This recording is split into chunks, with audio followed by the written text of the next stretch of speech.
இயேசு கிறிஸ்துவின் இனிதான நாமத்தில் இன்றைய ஆவிக்குரிய சிந்தனைக்கு உங்களை அன்புடன் வரவேற்கின்றோம். இப்போதும் ஒரு பாடலுக்கு பின்பு உங்கள் சிந்தையை தெளிவிக்கும் ஆவிக்குரிய செய்தியை கேட்கலாம்.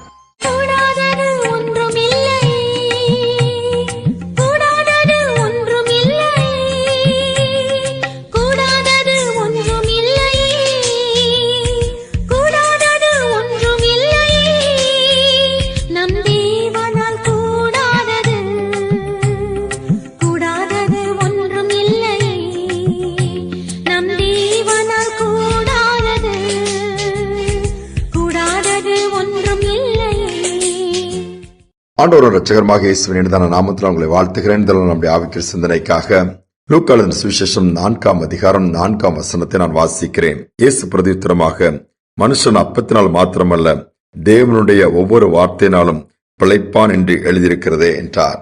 பிசாசை பார்த்து இயேசு இந்த வார்த்தையை சொல்லுகிறார். எப்பொழுது இயேசு 40 நாட்கள் உபவாசித்து வனாந்தரத்திலே சோதிக்கப்படும் பொழுது, அந்த சோதனை நாட்கள் முடிகிறது, உபவாசனம் முடிந்தது, இயேசுக்கு பிசிக்கலாகவே பசி உண்டாகி விடுகிறது. அப்பொழுது பிசாசு வந்து மீண்டுமாய் சோதிக்கிற, ஒரு கல்லை எடுத்து நீ தேவனுடைய குமாரனே ஆனால் இதை அப்பமாக மாற்றி சாப்பிட்டு நம்முடைய பசியை தீர்த்துக் கொள்ளலாமே, அப்படியாவது நம்முடைய தேவைகள் சந்திக்கப்படும் என்று சொல்வது இயேசு உடனே கீழ்ப்படியவில்லை. இயேசு அதற்குத்தான் சொல்லுகிறார், அப்பத்தினால் மாத்திரமல்ல, அப்பம் சாப்பிடுகிறதுனால, அது ஆகாரம் சாப்பிடுகிறதுனால மட்டும் மனிதன் பிழைப்பான் என்று நீ எண்ணிவிடக்கூடாது. ஆண்டவருடைய வார்த்தை இருக்கிறது, அதிலும் ஜீவன் இருக்கிறது. அந்த வார்த்தையின் நிமித்தமாகவும் பிழைக்க முடியும் என்றுதான் அப்பத்தினால் மாத்திரமல்ல தேவனுடைய வார்த்தையினாலும் பிழைப்பான் என்று தெளிவாக அந்த இடத்தில் சொல்லுகிறார். ஆண்டவருடைய வார்த்தை அநேக நேரத்தில் நம்ம அதை அற்பமாக எண்ணி விடுகிறோம், அதில் உள்ள ஜீவனை மறந்து விடுகிறோம், சொன்னதை செய்யும் என்பதையும் நம்ப மறுக்கிறோம்.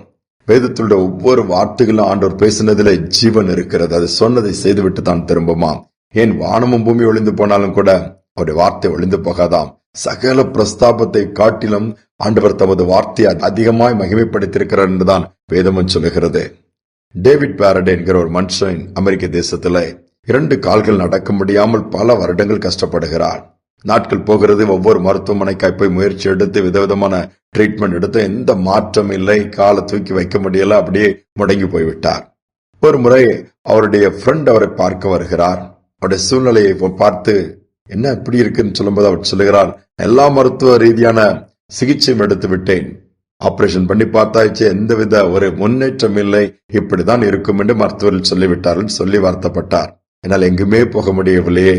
உடனே அந்த டேவிட் பாரடைய நண்பர் ஒரு வார்த்தை கேட்க, நான் ஒரு இடத்திற்கு உன்னை கூப்பிடுகிறேன், நீ வருவாயா, என்ன விஷயம் என்று கேட்கும்போது, அங்க வந்தா உனக்கு சுகம் கிடைக்க வாய்ப்பு இருக்கிறது, சரி என்று சொல்லி உடனே தன்னுடைய வாகனத்தில் அவர் ஏற்றி கொண்டு அங்கு போகிறார்.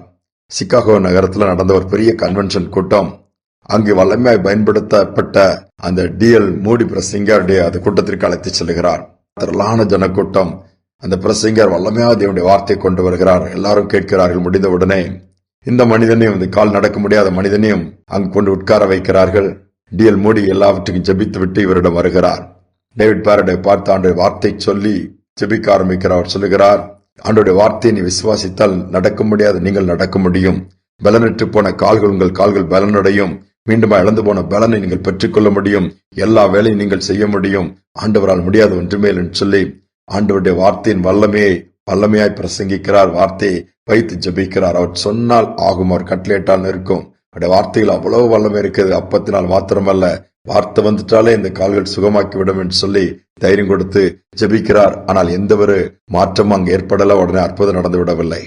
ஆனாலும் அந்த பிரசங்கர் தைரியத்தோடு வார்த்தையை நம்பி போப்பா, ஒரு நாள் நிச்சயமாக நடப்பான்னு சொல்லி அனுப்பிவிட்டார். வீட்டில் கொண்டு ஒரு நண்பருக்கு அப்படியே கொண்டு பத்திரமா விட்டுட்டார். என்ன பண்ண, அந்த வார்த்தைகளை தியானிக்க ஆரம்பித்தார். அவனுடைய வார்த்தைக்கு அவ்வளவு வல்லமை இருக்குன்னா, கால்களை நடக்க வைக்க முடியுமே, பலப்படுத்த முடியுமே, நிறுத்த முடியுமே சொல்லி ஒவ்வொரு நாளும் அவனுடைய வார்த்தையை தியானித்து ஜெபிக்க ஆரம்பித்தார். அவனுடைய வார்த்தையில ஜீவன் இருக்குதுப்பா, நான் மருந்து மாத்திரையில ஒண்ணுமே முடியல, ஆனா அவனுடைய வார்த்தையில மருந்துகளால் முடியாதவைகள் நம்முடைய வார்த்தை செய்யும் சொல்லி விசுவாசிக்கிறேன். ஜெபித்து சில நாட்கள் சென்றது. அந்த கால்கள் பலனடைய ஆரம்பிச்சது. அசைவற்ற பகுதியில் அசைய ஆரம்பிச்சது. நடக்க ஆரம்பிச்சு முன்பே போல சாதாரணமா எல்லா வேலையும் செய்யத்தக்கதாய் ஓடத்தக்கதான பலனை பெற்றுக் கொண்டார்.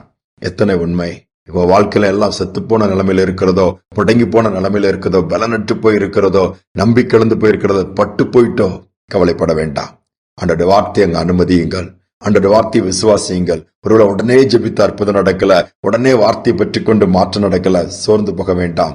கரெக்டா சரியான நேரத்துல அது சரியான விதத்துல என் ஆண்டோட வார்த்தை செயல்படும், அற்புதங்களை நடப்பிக்கும், வல்லமை வெளிப்படும். ஜெபிப்போம். எங்கள் அன்பின் தகப்பனே, இந்த நல்ல நாளுக்காக தருணத்திற்காக நன்றி செலுத்துகிறோம். மீண்டும் அவர் புதிய நாளை கொடுத்திருக்க இந்த காலை நேரத்தில் சமூகத்துல தாழ்த்தி வருகிறோம்ப்பா. உடைய வார்த்தை எங்கள் கையில எழுதி கொடுத்திருக்கிறீங்க. எவ்வளவு பெரிய பாக்கியம்ப்பா. என்ன எத்தனையோ மொழிகள் பேசுகிறவர்களுக்கு தங்கள் மொழிகளில் இந்த வேதாகமம் மொழிபெயர்க்கப்படவில்லை. எத்தனையோ பேருக்கு இதனுடைய மேன்மை தெரியல. எத்தனையோ பேருடைய கண்களுக்கு இது மறைக்கப்பட்டிருக்கானால் உடைய வார்த்தையை அறிந்து கொள்ளத்தக்கதாய், தியானிக்கத்தக்கதாய், கேட்கத்தக்கதாய் அனுபவிக்கக்கூடிய பாக்கியத்தை எங்களுக்கு கொடுத்திருக்க அதற்காய் ஸ்தோத்திரம். இந்த நாளிலும் எதனையோடு துக்கத்தோடு நம்பிக்கை கலந்து போய் கேட்டுக்கொண்டிருக்கிற யாராவது ஒருவர் இதில் இருப்பார்கள் என்று சொன்னால் உடைய வார்த்தை அவள் வாழ்க்கைக்குள் பிரவேசிக்கட்டும், இருளை மாற்றட்டும், உருவாக்கட்டும், அற்புதங்களை செய்யட்டும், பட்டு போன பகுதிகளை மீண்டுமாய் துளிர்விட செய்யட்டும். அப்பா, எல்லாம் முடங்கி போன கால்கள் மீண்டுமாய் பலனடையட்டும், பார்வையற்ற கண்கள் பார்வையடையட்டும், பலவீனமான சரீரங்கள் பலனடையட்டும், புது பலனை பெற்றுக்கொண்டு எழுந்து தங்கள் பணிகளை செய்ய வேண்டிய கிருபைகளையும் பலத்தினால் கொடுப்பீராக. வழி நடத்தும் துதிகணமை ஏற்றுக்கொள்ளும் இயேசுவின் நாமத்தில் பிதாவே, ஆமேன், ஆமேன். கர்த்தருடைய வார்த்தையை அறிந்து கொள்வதோடு மட்டுமல்ல, விசுவாசியுங்கள், நம்புங்கள், நிச்சயமாகவே அதற்கு வல்லமை உண்டு.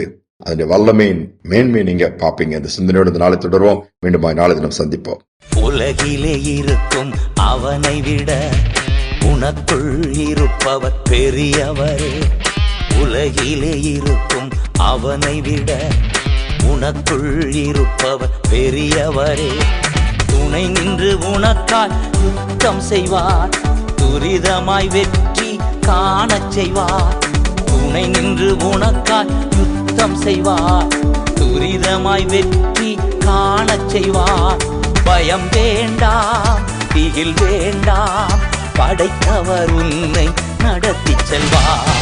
நம்பிக்கையினால் நாம் வாழ்வு பெறுவோம், நலமுடன் வாழ்ந்து ஜெயம் எடுப்போம்.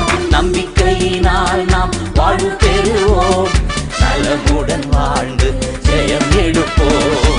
பயம் இல்லையே, திகில் இல்லையே, படைத்தவர் நம்மை நடத்தி செல்வார்.